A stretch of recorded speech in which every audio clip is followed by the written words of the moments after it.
Morning. It's probably about 8:30. I set off from Skelton, which is where I left off last time. Set off from Skelton maybe around 7:45, something like that. I've come a few miles along through a little forested area to start with, and then you hit Saltburn, which is that town with the pier down there, and then you come up the headland, and basically it's pretty much all the way up the headland now, all the way down the coast to Filey, which the last sign I saw said 52 miles away. So we'll see how that goes. It's a nice day, nice and bright, clear sky, a bit breezy, which is actually quite nice. I'm really enjoying it so far. Right, so I've just stopped for a little food break. I'm a few miles, well not a few miles, a little way out of a place called Skinning Grove, which is looks like it used to be an old mining town, like a little fishing village now. I've come from, if you can see, where we are, the other side of that headland. That was ineffective.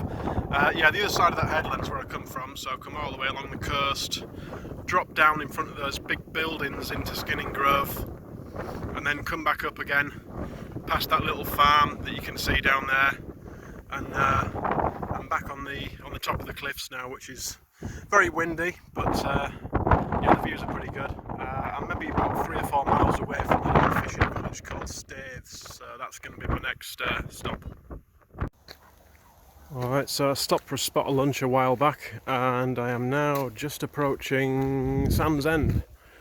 And after Sand's End, where that huge row of cars is on the seafront there, if you can just see the little blob on the headland in the distance there, that's Whitby Abbey. So that's a nice little landmark. I'll be into Whitby this afternoon sometime, and probably out, hopefully get somewhere near Robin's Bay, try and camp somewhere this evening. But the weather's still decent, it's still quite windy, although I'm sheltered at the moment. To stop and get some water in one of these little places as well. It's starting to get a bit low. Okay, so it's about 3:30. I'm a little way out of Whitby. I've just passed Saltwick Bay. You can see Black Nab down there sticking up, and there's a little shipwreck and I think part of an old pier or jetty or something.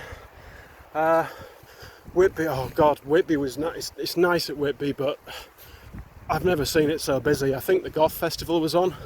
You couldn't even walk on the streets or the pavements. It was absolutely packed. So I didn't stop anywhere. I just fired straight through, went up the 99 steps near the church, came out by the side of the abbey, and now I'm back on, well, heading towards this lovely looking weather on the headland. All the bales there in the field, and just see the abbey in the distance there on the horizon. Hey, morning. It's about 6:30 AM I think. I was quite lucky last night in finding a campsite, because there really wasn't a great deal to choose from at all. But I came into the old alum works near Ravenscar, and you can just see down there at the end of the track there's a huge tree fallen over the entrance to this little mine pit.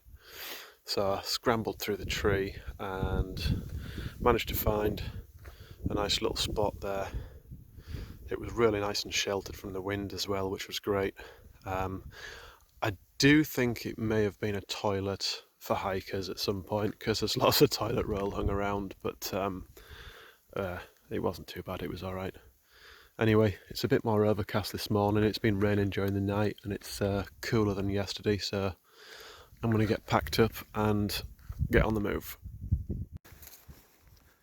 So one thing that's really sort of surprised and impressed me about this trail, the whole of the trail, even though it's only 110 miles, there's so much history on it.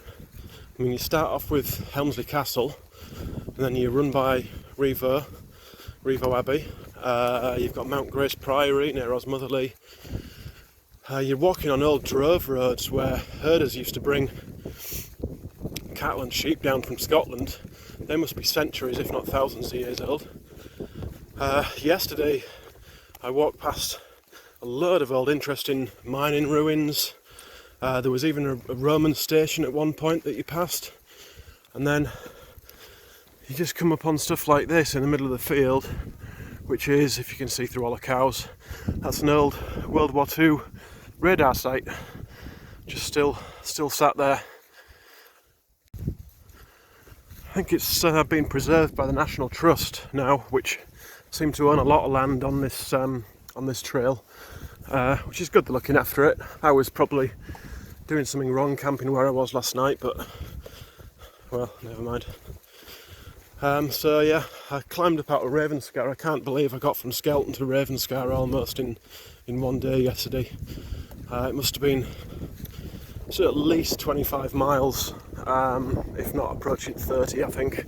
I'll have to sit down and work it out, but I thought my legs were going to be rather stiff this morning, but they seem to be working alright, so it's not as bad a morning as I thought. I thought it was going to be wanging it down this morning, so nice to wake up to some dry weather.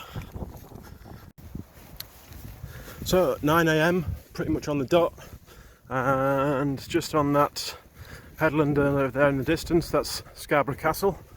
So I'm only a few miles out now from the Marine Drive, where I know for certain there's a shop that sells coffee. Got all the bales in the field at that side, a lot of agriculture been on this part, and then right on the cliff edge again. It's actually surprising how close to the cliff edge you actually get in places, and there's no barriers or guardrails or anything. There's been a few slippages in places too, so anyone that's a little bit worried about heights and stuff like that, probably not the best walk for them. But yeah, once I get to Scarborough, I've just got the Scarborough to Filey section to do, which I'm not sure how long it is, but I'll certainly be finished today, barring any injuries. And here you have it in all its glory. Welcome to Scarborough. If you want to buy some shit, this is the place. The Grand Hotel up there, that's a nice old building. 4 towers, one for each season of the year apparently. I think about half of it's not even in use anymore because it's that run down. I might be wrong. Cut all these. There's that John Bull shop over there. That was the first job I ever had in there, working in a seafront gift store. £2.39 an hour. There's all the little monkeys having fun in there. But yeah, this is Scarborough seafront at its best. I think you've probably had enough. Right, that's Caton Bay, which is quite a popular spot for surfing and dog walkers and all that kind of stuff. Nice sandy beach. Got around the headland there. I'm on my last 5 miles now to Filey.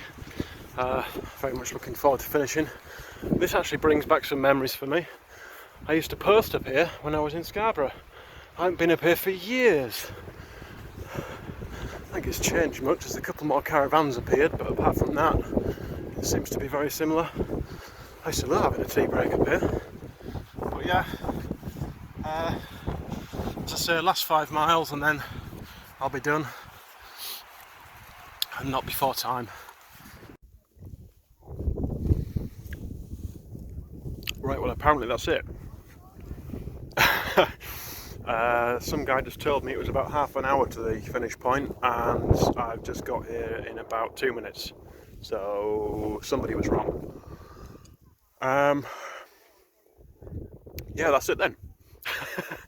Good old Filey down there in the distance. Been loads of people walking around here on the cliff tops. It's obviously a popular place. Still a bit breezy, but it's very nice. Anyway, that's me done. Thanks for watching, and maybe see you if there's a next time.